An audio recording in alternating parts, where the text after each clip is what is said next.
थोडं राजकीय बोलतो. दादाला पटते का नाही, तुम्हाला पटते का नाही मला माहित नाही, पण दादा जिल्हा परिषद गटाचे आता इलेक्शन लागणार आहेत. आमच्या भागात आता ओपनची जागा आम्हाला मिळालेली.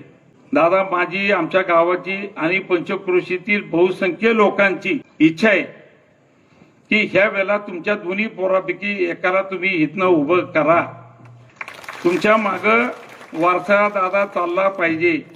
हे जे काय उभं केले ह्याच्या मागं कोण आहे, कोण राहणार आहे, ह्याचा दादा तुम्हाला विचार करावा लागेल. मागल्या दाराने जायचं काही कारण नाही. फक्त तुम्हाला एवढं मी सांगतो की दोन्ही पोरापैकी जर का तुम्ही कुणालाही उभं केलं तर मला वाटत नाही कुठलाही विरोधक उभा राहील.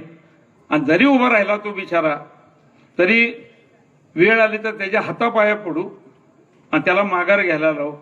कारण त्याच्या मागे कारण आहे, लक्षात घ्या. तो नेता जर का इथनं निवडून दिला तर दादा माझा काही विषय सोडून द्या, पण खऱ्या अर्थाने गोर गरिबांना इथं न्याय मिळणार आहे.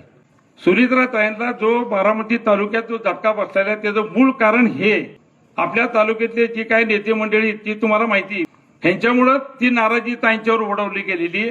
ती जर का दुरुस्त करायचं असेल तर हे दोन बारक्या नेतेपैकी कुणाला जर का तुम्ही उभा केला तर तुमच्या मागे आता राज्याचं काम सुरू झालेलं आहे. उद्याचं तुम्ही मुख्यमंत्री होणार आहे. त्यामुळं हे दादा तुम्हाला करावं लागेल, करा अशी माझी तुम्हाला नम्र विनंती आहे. आणि त्याचा फायदा परत दादा तुम्हाला सांगतो आणि लोकांना सांगतो की ह्या दोन मुलांच्या पैकी एक जिल्हा परिषदला आला तर तळात तो वर जाईल, त्याला माहिती मिळेल. आणि माझं वैयक्तिक म्हणजे 2029ला त्याला उभा करा, तुम्ही उभा राहू नका.